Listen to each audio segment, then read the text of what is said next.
I'm going to record my talk in case people want to watch it later, or I want to see how good or bad it was. This is the first time I've given this talk. I'm giving a kind of meta talk about a semester course of computing that I delivered last semester, which was our fall semester in Australia, but it was the spring semester here, and about the kind of the technical innovation or the technical fun I had, and how I think it's interesting as an educational philosophy for doing computing, and how that went. So some reflections on how that went. But there's some technical stuff here. So creative computing on the BBC microbit with bare metal arm assembly.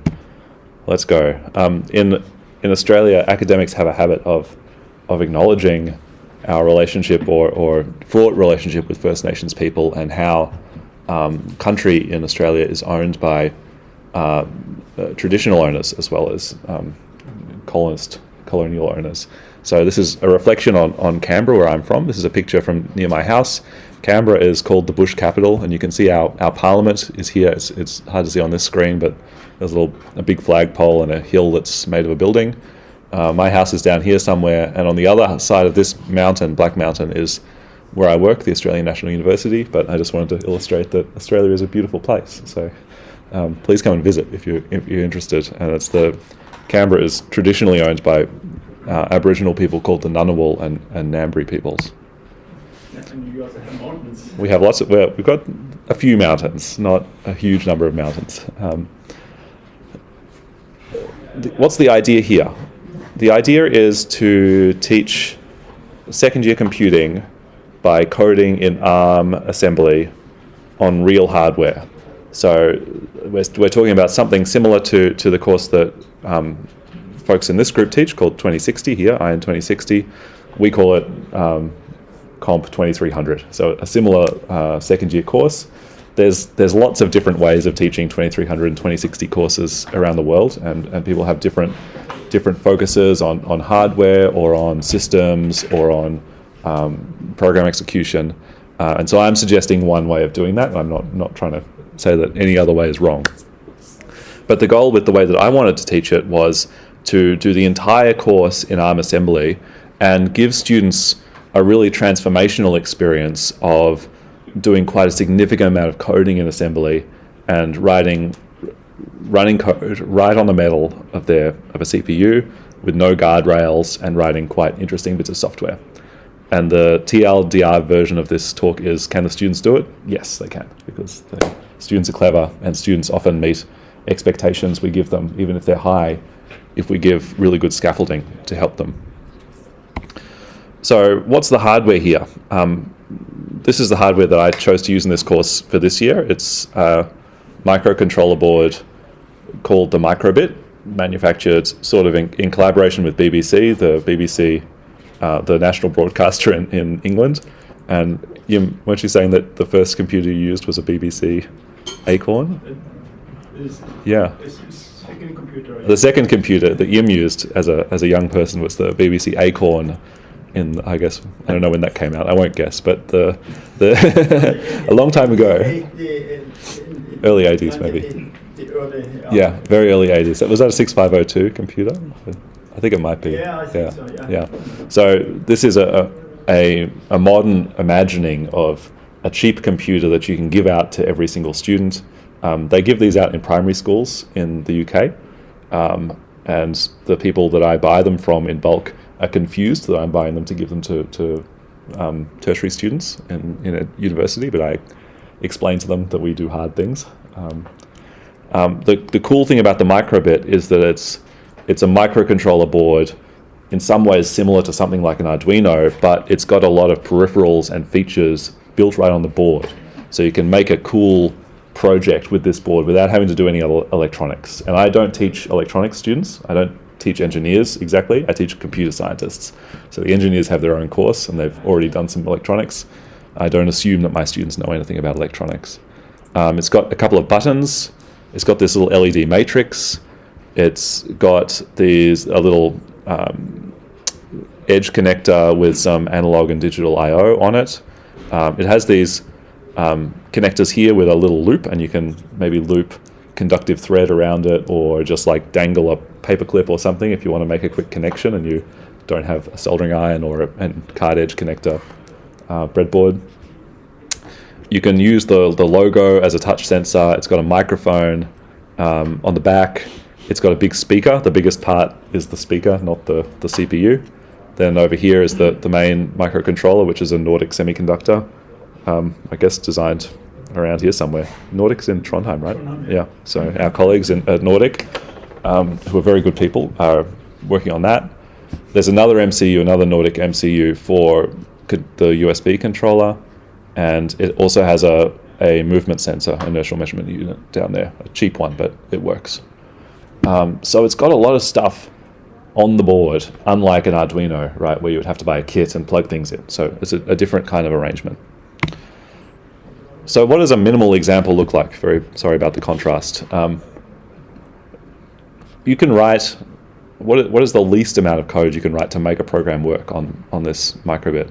You could do something like this, where you have an assembly file with a reset vector. It needs to know your computer needs to start somewhere, and a stack, push space made in RAM for a stack reference, and then you could start coding from the reset vector. And so I've set up in a linker file a reference to say, please start the program at the reset vector. And this is the minimal kind of amount of code that you would need to run something. If you want to code like this, what don't you get? Well, you don't get any libraries. You don't get any easy way of getting hardware to work. You can't just say IMU start. You can't say display this image on the screen. You can't say connect to internet. If you want things to work on this board, you have to read the manual, understand what the hardware does and how it should behave, and then understand how to write the correct bit patterns, send them to the correct memory mapped registers to activate that bit of hardware and access data at the correct times. So doing anything on this board, I guess you can say in two ways. It's either a huge challenge, a huge fun challenge, or it's a huge hassle. So I managed to just sort of have disbelief withheld that it's a huge hassle and convince the students that it's a fun challenge in my course. We don't actually work at this level. I give them one tiny little sliver of abstraction, which is a short startup program that lets them start from a main function, just like a C program, and lets them put some data into the program stream and copies the .data sections from the assembly file into RAM in an accessible place. So the startup.s program is a very slim little piece of abstraction, just to give them niceties like being able to have static variables and then accessing them in RAM later. You could store data in the instruction stream just like this, but then it would be in non-volatile memory, so you couldn't change it while the program is running. So this is the template for this course. All of their programs, they start from this very short line of code with just like a little loop here between a main label and then branching back to main, and then just some demo code just to do something. Load this number OX424242 into R0. I've got a lot of links here, mainly in case someone asks me a question later, so I've got a link to the right place. But what do I give the students when we do this? Because it's become very important in the last few years that students can run everything on their own computer. After COVID, everyone went remote, and now still we have about 30% of students remote. And by the way, it's quite a big class. There's 400 students in this class last semester. So we do a lot of work before the semester starts to give them the tool chain and make sure they can install it on their computers. And we run everything in this course in Visual Studio Code, the editor made by Microsoft. And we publish an extension for Visual Studio Code, which automatically downloads the rest of the tool chain for the students. So I had to go through this in Windows because I'm not a Windows user, and it's always complicated in Windows. Sorry, Windows users.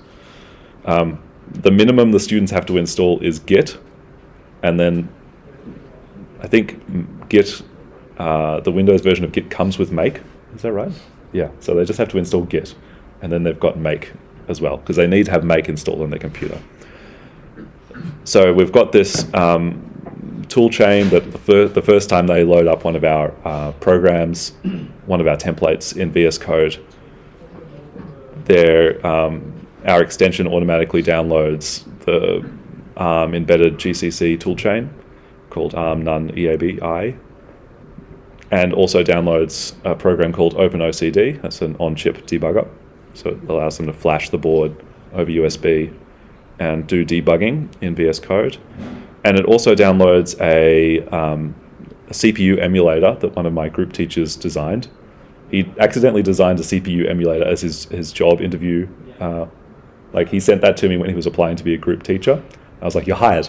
Right, here you go. Have this emulator I made. Like, okay, and I'll take you as well. So he's written this emulator in Rust, actually, which was started out as a bit of demo code and turned into something that we use in the course as an important way of letting the students test out programs in case they forget their microbit or don't have one for some reason or haven't ordered one yet, which always happens in the first few weeks if they're remote. I order a couple of hundred for our students at home, but if students are remote, they have to go find their own. We've tried sending students, mailing students boards, but it's not a good use of time, as it turns out. I'll get back to these if someone has a question about our template or tool chain, but I want to get to the actual fun tasks that the students do. What's the context here? As I said before, Comp 2300, it's similar to IN 2060, second year computing course that's obligatory for all of our computing majors. And in fact, it's the last course in our curriculum, which is one common to every computing student at the ANU. And has around 400 students in that course last semester. And these are the topics, typical kind of intro to computer systems topics. I know in IN 2060 you do like, this topic that I do in 1 week would take up most of the semester, but this is the way this course is designed, is to kind of squish down digital logic into 1 week, and then spend the next 6 weeks doing, or 7 weeks doing assembly programming and understanding program execution, getting up to interrupts and context switches, and a little bit of asynchronism, mutexes, locks. And then the last 3 weeks is kind of this intro to topics that you might do in third year, operating systems, networks, and then a return to CPU architectures in a slightly more advanced way. So what are the learning activities? I have some fun memey sort of GIFs that I used in my exams in this course. This is the megabit, a giant version of the microbit. So in our courses, the way we structure this to work with 400 students is to have really strong lab activities that my group teachers deliver. So the core of the course are the sequence of 12 labs, and in the first lab they learn what MOV R0, 1 does. For those who are not assembly hackers, this is setting up the number 1 in the first memory register of this CPU. So the registers are the basic, most low-level kind of memory on a CPU that where you can store numbers for a short amount of time. And this is just saying, please put 1 into this register. So you don't get to name variables at that level. It's just it already has a name, called R0. And then at the end of this course, they're implementing context switching between 2 programs, making their own fake operating system called Your Name OS 1.0. So it's a long journey between MOV R0 #1 and Your Name OS. And they also have some assignments, a bit of a contrast between here and ANU. In Australia, all of our assignments would be graded, and the grade from their assignments is a component of the final grade for the course. So it's not the same as an oblique, where it's just pass-fail. The assignments are usually a component, and so these 2 assignments are each 20% of their grade.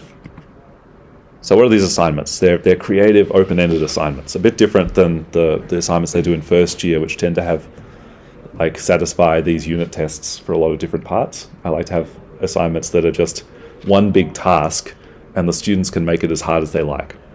So first assignment is to make a light show. And there's one actually playing on this microbit right now. This is a light show. It's a pattern with the LEDs that changes over time. And an extra complexity of this is that they're also allowed to use the speaker to create sound. But in this assignment, they weren't allowed to use the input peripherals. So I don't want the advanced students to get obsessed about the wrong thing at the wrong time in the course. Because I have 400 students. There's certainly a lot of students who just struggle by. There's a lot of students who kind of do the bare minimum requirements and they're happy.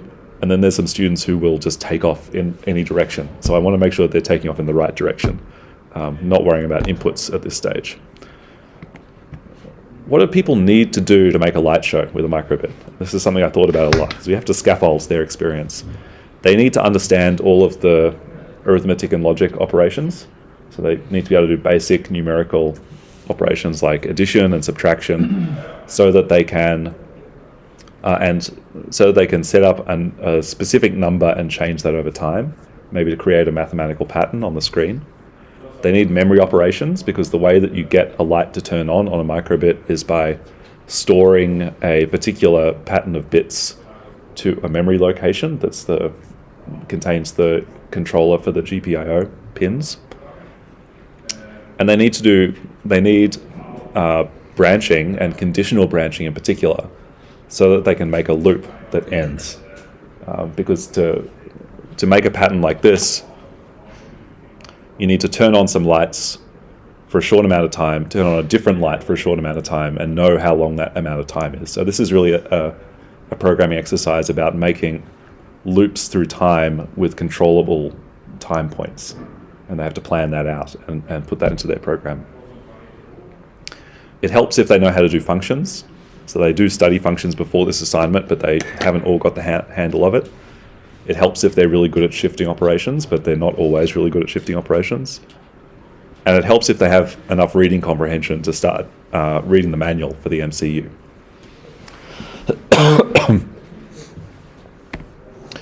Here's an example of a good one. This is a full marks example, what someone came up with.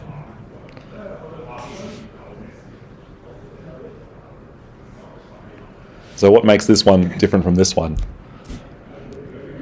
The one on the screen right now has PWM, or PVM, as I know you're fond of saying here in Norway.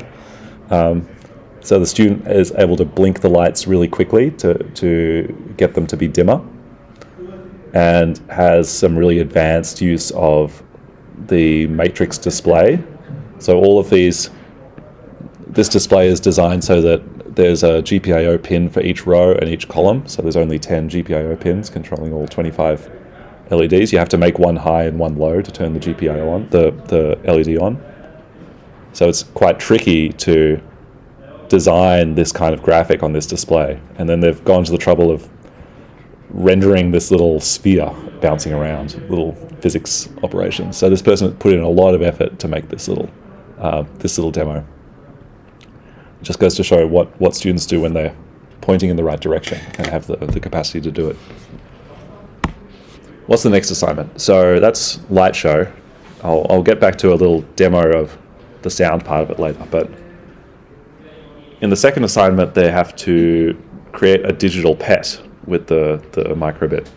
I wanted them to make some kind of input-output program, so I guess I could have chosen a game, but I wanted something that was a little bit more, novel, I guess. So I wanted them to make something like a Tamagotchi that I recall from my childhood. The Zoomers in my class didn't know what a Tamagotchi was, so I had to buy some Tamagotchis, give them to the group teachers, and have the group teachers take it around to all of our labs, so that the students would understand full 90s nostalgia. The requirements were they had to use the LED display to show a digital pet. I'll plug one in. I think I've got a digital pet here. No, not that one. No. There's a digital pet. This is the little pixel in the middle is the digital pet, I think. I don't quite know how to play it, but there you go. They had to use a data structure to store something about the pet, so that you'd have a score or like energy or food. It's doing something now. In order to use the buttons, they need to use inputs, so they need to understand interrupts, because you can't have I guess you can kind of get away with using scanning the buttons at regular time periods or polling to try to figure out when someone's pressing the button, but I didn't want them to do that. I wanted them to use interrupts to do it properly. And that's the sound one. And they were allowed in this assignment to just do anything that they could on the microbit, so they had full autonomy. Only a couple of students tried to get Bluetooth working, and that was not successful. So there are limits to what students can achieve in my class. Bluetooth on bare metal arm is not a good idea. The minimum, what do they need at minimum to finish this assignment? They needed to understand functions, because you can't understand interrupts unless you understand functions, because an interrupt, the interrupt routines are functions returning in the same way, so you need to understand how an interrupt handler works, understand how to do BXLR, and understand where in your code it's going to go back to. They needed to have a better grasp of the memory directives so that they could access the setup memory addresses for the interrupts, and the GPIO. So it just got to be a level more of complexity than the LEDs only. And in order to do that, the requirement of having some data structure, they needed to understand arrays or structs in raw assembly. It helped if they also understood how to use the timers, so they could really start to get their screen working and kind of abstract drawing on the screen from the logic of their assignment by maybe having a timed interrupt to update the screen every 1/60th of a second or something, right? And then go back and do some logic and then have another timed interrupt, update the screen again. Certainly helped by this stage if they had a high comprehension of the manual, and also helped if they had some patience to figure out how things worked on the microbit, because it's not easy to deconstruct from the manual how the IMU works, for instance, then having to read the IMU manual and work out how to do I2C connections. I don't have a demo video of that one, but I have a demo I can show people afterwards. I've got a few more little things that we did after these assessments. These were part of lab activities, but also part of what I was doing in lectures in the last half of the course. So something we spent a lot of time on is thinking about I/O in this course, particularly because we considered interrupts to be an important topic for the students to understand, and you need to have interrupts for I/O to work. And we connect this with the networks topic, which is kind of an intro to networks that they might study in the third year actual network subject, or in the second half of their second year. So the task which we had in the class was to make some basic serial connections from first principles using the GPIO, making the UART work without the UART hardware. And I ended up doing this in lectures and labs with them. This is an image from my lectures. Sorry, it's a bit sized incorrectly, but it shows the normal serial byte 101010 101010, and the start bit and the stop bit. In the lectures, I did what I consider to be the most interesting lecture I've ever done in my life, which is to code up in 2 hours serial output from first principles, show it on a oscilloscope, and then use it to control a synthesizer. Because once you have a basic serial connection, if you just run it at the right speed and you send the right bytes, you can send bytes in this MIDI format, which is used for controlling musical instruments. MIDI is a venerable control format from about 1980, so it hasn't changed in 42 years. Or there's MIDI 2, but MIDI 1 hasn't changed in 42 years. And basically, you just have to send 3 bytes, and you can play a note on a synthesizer. So I've got a little video of the moment in this class where I got it to work. And I was a bit worried in this lecture that I wouldn't be able to remember how to do it, but compile my code and let's see if this is going to work.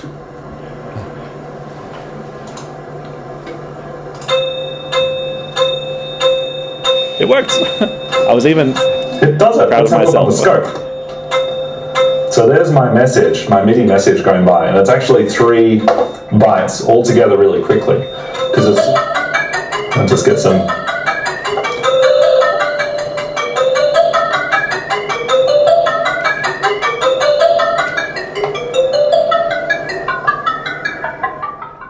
Yeah, compile my code. I'm not sure if the director of education at my school would approve that I was turning systems class into computer music class, but I did it anyway, and it seemed to be relevant enough. So that was a lot of fun, and I think that having something, when you're doing it on hardware and making physical connections to actually see what is happening in a network connection, it's kind of a cool experience for students to really see how that works. And it's a cool experience for them that I was able to do it all in one lecture, slowly-ish, so that they could keep up and actually see how it works. In the next lecture, in 5 minutes, I just activated the UART peripheral on the microbit and got it to send the same message to show them how you really do it. For this version, it was like I had a timer interrupt to send 1 bit at a time at the right speed for MIDI, the right baud rate, which was not the way you're supposed to create a serial connection. You're supposed to use the specific UART hardware. The second cool project we do is about operating systems. So I'm supposed to, in this course, teach a little bit of operating systems so that all of the students have talked about what a kernel is and what privilege is and what scheduling is, even if they don't take the operating systems course in 3rd year. And I managed to make connections with ARM in our labs and in our lectures, letting them start to implement some of these ideas, implement context switching, maybe something like a thread, talk about scheduling, talk about the privilege of different processes, talk about supervisor calls and the exception and interrupt model on ARM. It gets to the point where in the last lab of the course, we challenge them to make a kind of handcrafted context switch between 2 programs. The 2 programs are blinking one LED and blinking a different LED. So hopefully if it's working and they get a timed context switch, both LEDs blink at the same time because it's switching between those programs accurately. And all they really need to do it, once they understand how interrupts work, is like one little data structure that will have their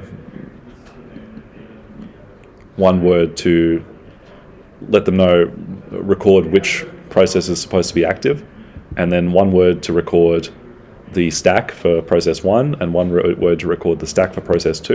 And if you have this data structure and you know how to, inside an interrupt handler, change which stack you're looking at and make sure that the stack structure is correct, you can do a context switch. So that's fun for the students who managed to make it to the last lab, that were able to make their personally handcrafted OS in ARM assembly. So some reflections, another image from an exam. First one was the megabit. This is the macrobit, an orbiting array of microbits that can communicate between Earth and other planets for an exam question. What can go wrong? What can go right? So surprisingly little can go wrong. I had 400 students. You'd think that if anything could go wrong, it would have gone wrong, right? I gave out 400 little microbits. There were only a few instances of a student breaking a microbit physically. Probably, I think they sat on it with it plugged in, so it would break the USB port off or something. But they're pretty robust, and they don't have a case or anything. They're just throwing them around. There are a few instances of people bricking a microbit, which is very unusual, but it turns out that if you turn on all of the GPIO on and off as fast as possible, it would mess up the USB connection and you wouldn't be able to flash it again. Students would do this in the first assignment because they were trying to make some pattern on the screen, but their loop was too small, right? It would end up being a 1-cycle loop. So the microbit, the microbit developers actually saved us by sending us a special firmware that would a special firmware for the USB microcontroller, which would specifically disable that whatever was happening and erase the microbit in one go. So we were able to save those microbits that were bricked, which was lucky. What can go right? Well, the really cool thing about this course is that it's assembly, so it's supposed to be dry and boring, right?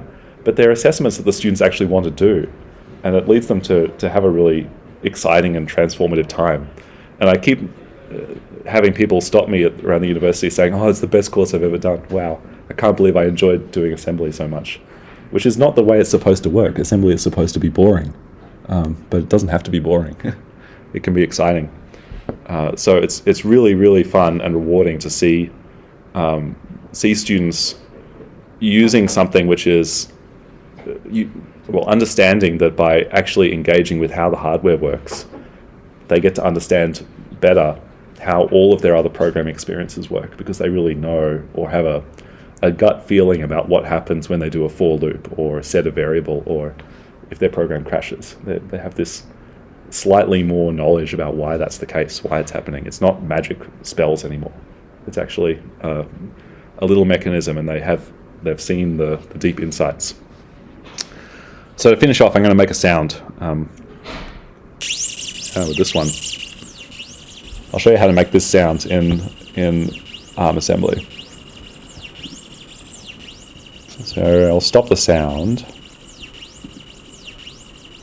This is the 5th lab in the course. Oh, the contrast is really terrible. I don't know how I'm going to change my the size of the look of my text. Can you see that? I think you can see it now. All right, cool. So when I was here in Oslo, Kura taught me about a thing called ByteBeat. I didn't know what ByteBeat was, but it's a kind of demo scene, low-level way of describing computer sound, where you have like a C function that returns a digital audio sample, and you just do some like one line of maths in that C function. So it'd be something like int t equals 0, or at the start of the program, and then you loop over t equals t plus 1, and then some kind of complicated bit of maths, t equals t bit shift by 10, and with 42 multiplied by t, and because it would be a byte or something, right? So t is going to be a 256-bit number, and then at the end of this loop we send that number out to the speaker and use that to create some digital audio.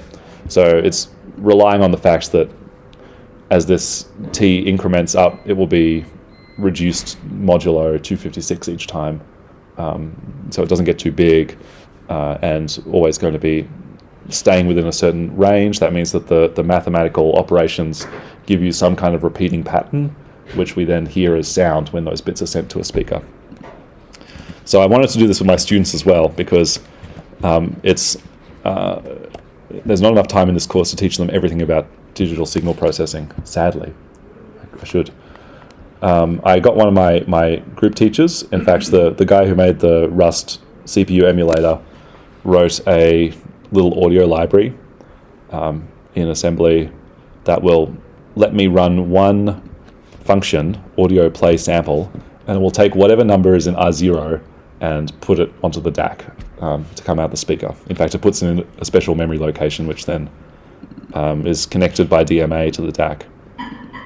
So then I can start out with BL audio init and maybe initialize R5, some kind of number, and then maybe I want to do some simple little bit of maths to get this kind of pattern, t times t right shift 8.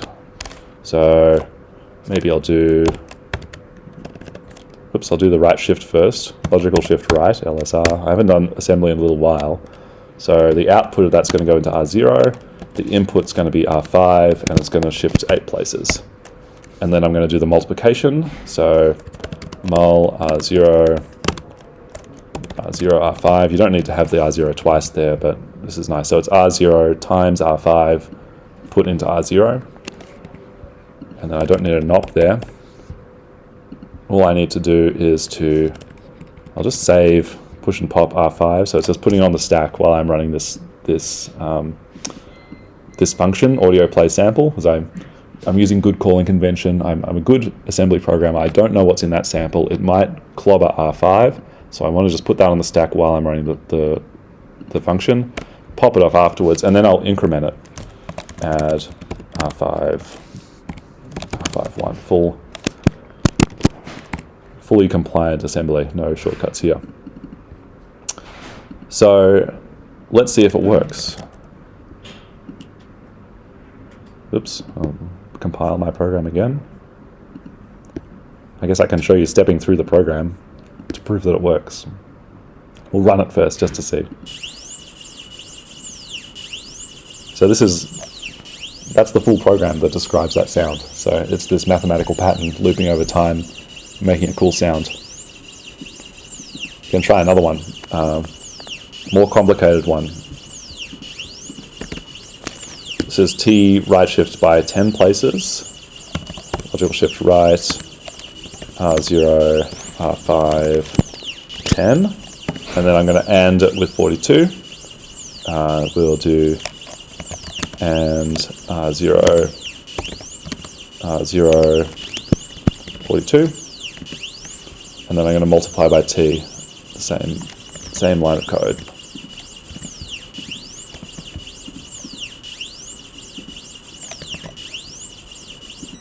Whoops, that's the looping over the same DMA memory address. This is a famous one. I didn't just pick some numbers at random. A famous byte beat rhythm. But we could change some of the numbers and get a different sound.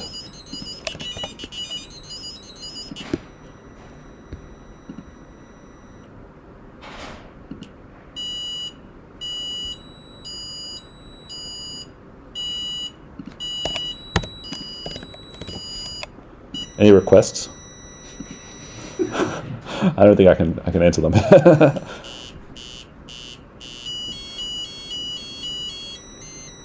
That's a good one, isn't it?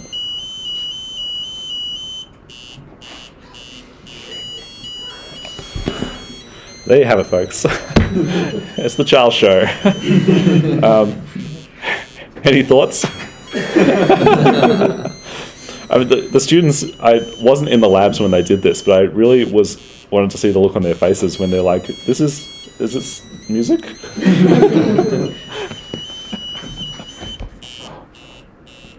Yes, and stop.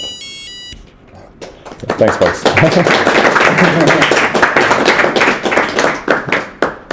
Thank you for the nice demonstration. Yeah. Any questions from the audience? Question. So you're grading the assignments, right? Yeah. How much is that grade on sort of their technical ability, and how much is sort of ends up being their creativity?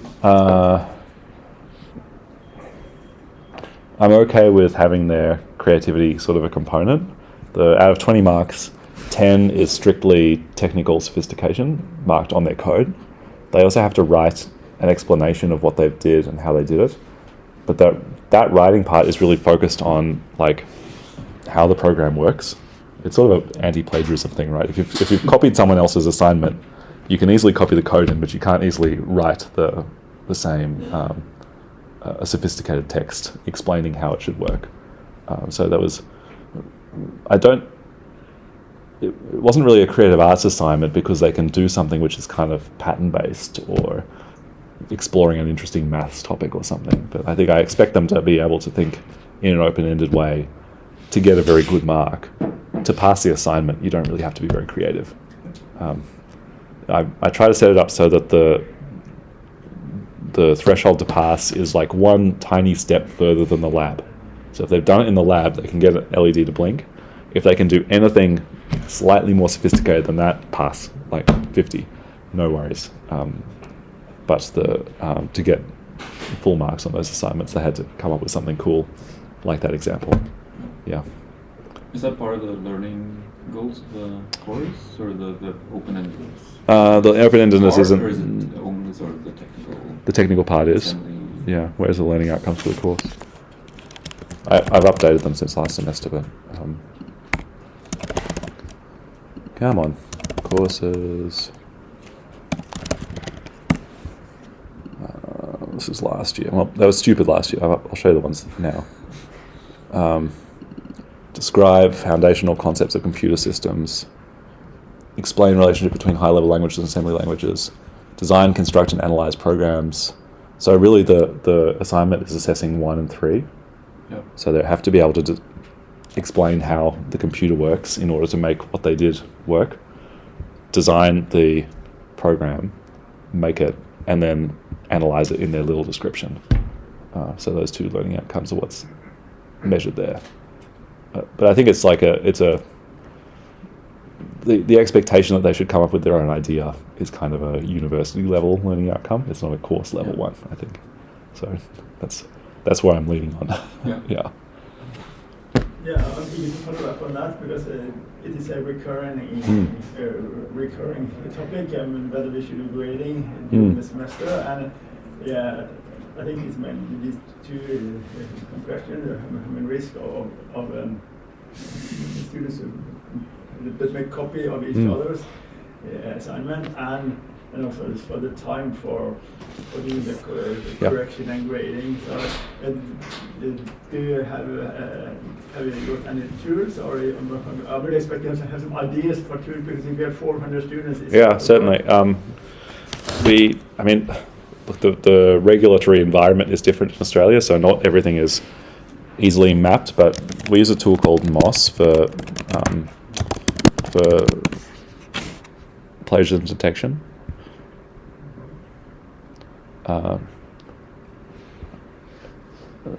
MOS is a tool is called Measure of Software Similarity. So we run all of their assignments through through MOS to check whether there's like the same code in these assignments. All assignments will have some code that is overlapped, probably because it's part of the template or it's like common knowledge from the labs or something. So you actually have to look in the MOS results and use a critical eye to work out what is plagiarism and what is okay.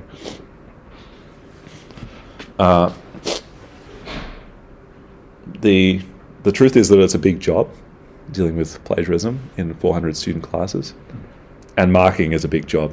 So for marking, what is it? Each tutor, I have 20 group teachers.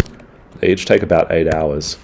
So it's 160 hours marking for the whole lot for each assignment. So that's obviously a significant part of our budget for the course. Yeah. And is it a kind of requirement almost from the other students or the university that you do this midterm kind of exams or gradings? You have to, in the education policy for the ANU, it says that you have to have at least 2 assessment items, unless it's agreed to be a project course or a thesis course. And you have to return some feedback to the students before the end of week 4. That doesn't have to be a mark. It could just be like some kind of verbal feedback on something. And the reason for that is that they can drop a course without payment in week 5 or something like that, before the date they can drop the course without payment. So if a student's doing terribly, you're supposed to be able to tell them that early so that they can quit without losing money. But it's 100% normal for courses in this university courses in Australia to have multiple assessment items and have continuous assessment. I thought it was weird here, but when I started, but I got used to it. There are some courses that have it here as well, but I think unless we are forced into it, it is less effort if you just do one exam. But of course, I think for the students, definitely it's better having multiple items that make the decision on the grade. My feeling is that if they didn't have to do it in our students, if something's not worth marks, they just don't do it now. And we don't have a mechanism by which I can not let them do the exam if they haven't attempted it. Like, if they don't do the obliques here, they don't get to do the exam. But our policy doesn't have that mechanism within it. So unless I have significant assessment items, they just don't do it, and then they don't learn, which is a failure of teaching. So I like to do whatever possible to help the students learn somehow as a teacher. No one's got a technical question? Come on. Yeah? Curious about the Tamagotchi assignments. What kinds of interactions are students implementing? Are they feeding the pets? Or? There were a lot of them here's one. I think it's like you're supposed to go around a little maze. I should have taken, I don't know what that means. It's got sound, it's got lights. They're mainly using the buttons as their basic interaction. I think this one had like the time you hold the button does something else, or you can get a menu or something. No, what's happening now? Oh, now it's working. Yeah, okay. The Tamagotchi one was tricky. I didn't know how well it would work, and the students definitely completed it and did well, but it was harder than I thought to actually see what they're doing on the 5x5 display, so it was quite tricky to mark. The student themselves understood, like, yeah, of course this is a maze and this little pixel is a creature, but for the examiner or the group teachers marking it, they had 20 to mark. They all just look like a bunch of stuff, a bunch of random patterns. I think when you stop, it plays its own, runs around the maze itself. I don't know what that means. Yeah, you can play with it if you like. See if you can get it to work. Cool. I might stop then. Any other questions?